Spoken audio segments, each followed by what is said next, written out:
I'll try to keep this as short and as quick as I can, but I have a lot to say. Um, Basically, I want to talk more about more recent scandals with Stephen Harper, but first I want to point out that he has actually backpedaled with corporate tax, where he said before that by lowering corporate tax, he was helping our economy. The reasoning being that the more money the corporations have to spend, the more it benefits all of us. Of course, that's a lie, but why backpedal on it now? Why say that it's not in the plans anymore? I mean, what does that mean anyway? Does that mean he's going to raise corporate taxes or that he's not going to lower it any further? Of course, it's a lie. But the reason why is he's getting hot under the collar. He knows he's not very popular. Despite the fact that polls are saying his popularity is going up, it's actually going down. I'm going to go into why I think that is as I go along. Now think about this. Why is Stephen Harper, why does he want to put more money into the justice system? Why does he want to build more prisons? If the economy is on the rebound, what possible reason could there be to justify this? The reason for it is that he knows the economy is going to continue to suffer. The rich are going to get richer, the poor are going to get poorer. This is the result of globalism, of free trade. This is what it's doing to us. So he knows that as people get more desperate to feed their starving families, the rich are going to get more and more nervous, and they're going to want more policemen patrolling their neighborhoods, etc. So that's what that's about.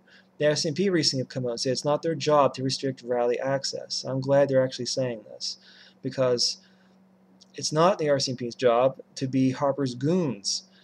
I mean, if he wants to have a rally, especially in a public place, people have a right to be there. But at any rate, I mean, he can hire security officers for that. It's not RCMP's job to carry out Harper's every command. They're here to represent justice. They're supposed to enforce the law, not that. So I'm glad they've actually publicly stated this.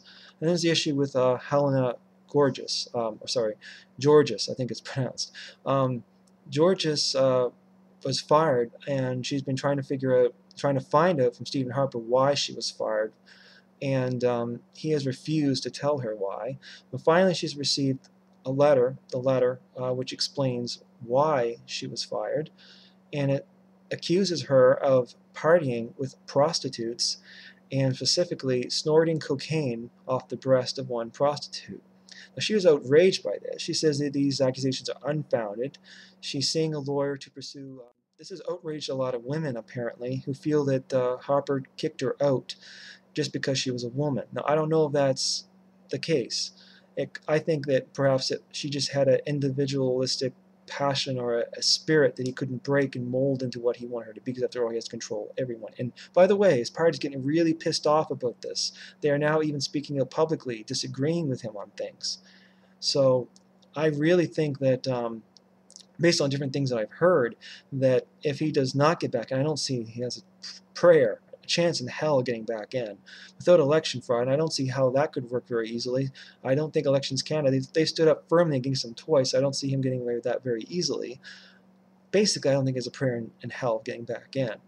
And I'll explain that a little bit as I go along. He's pissing off a lot of people.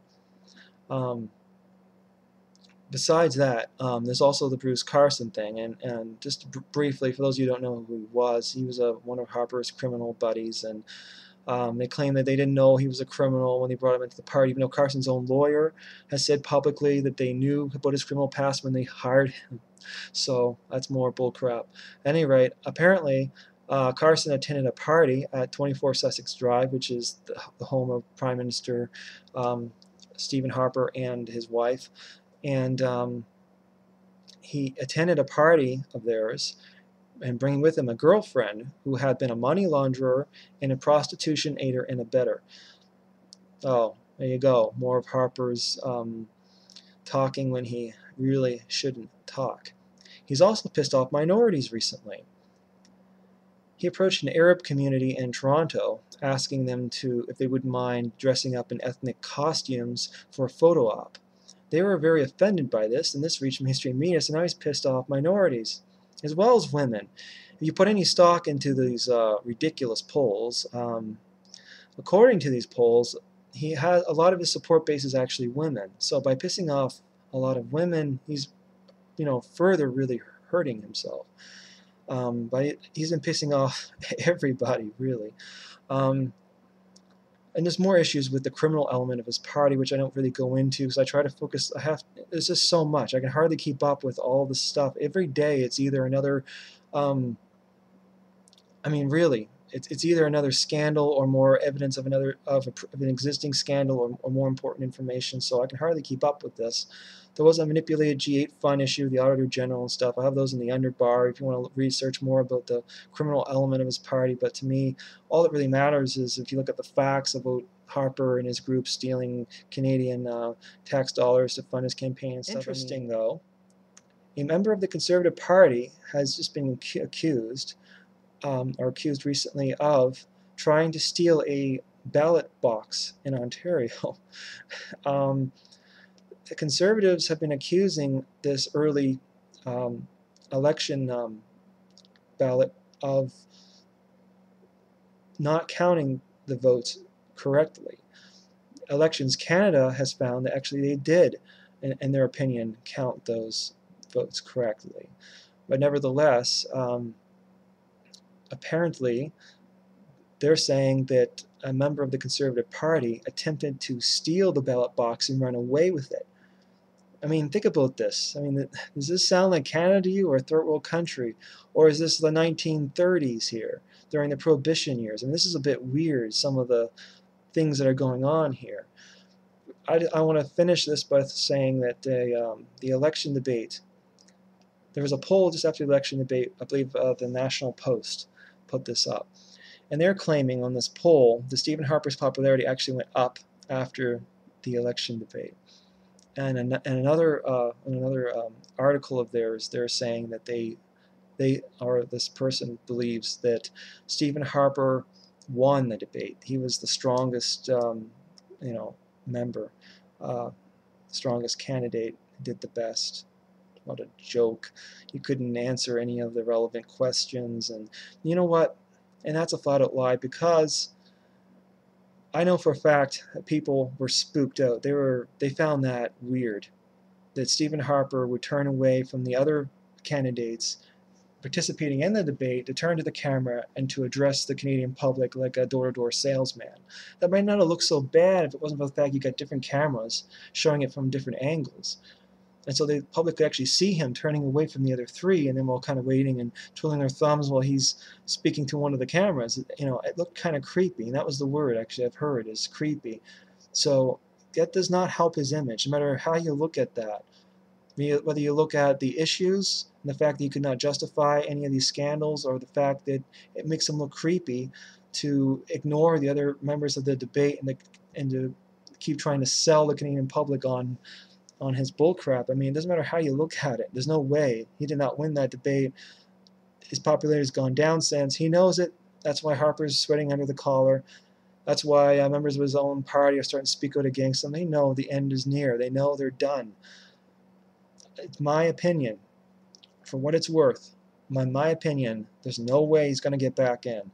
And I think that this is the NDP's best chance of actually getting into the minority government. Some people might think this is crazy. Even with the minority government, the NDP, I mean, they don't get enough coverage in mainstream media. But I've heard a lot between online and in person, and this is an area that I live in that's always been very strongly, pro-conservative. And yet here, a lot of people have been saying that they really like the NDP, and online as well as offline. Jack Layton has actually proven to be very popular. In that poll, in that very poll, that showed Stephen Harper's popularity going up, it also showed, it was a question, who would you most want to go and have a coffee with? And the majority of the people apparently said Jack Layton. Well, what does that tell you? When it comes down to it, putting that X by the box, people tend to vote for the guy that they feel the most warmly for, like in their heart, who they feel they can trust the most on an emotional level. Well, if that's Jack Layton, well, what does that tell you? So I'm not saying that the NDP are going to get in necessarily, right? It's a possibility. I personally think the Liberals will get in and NDP second and the Conservatives third. That's taking into account all the scandals that continue to come out until Election Day, and more and more people being fed up. From my understanding, it's been middle-aged people who voted in Stephen Harper, largely, because they felt it was a safe choice. He was kind of a soft-spoken, yet confident geek who's talking about numbers. Now, in light of all these scandals, these people are actually very nervous about it and are not liking any of this. More and more people are getting more and more fed up and more uncomfortable with Stephen Harper.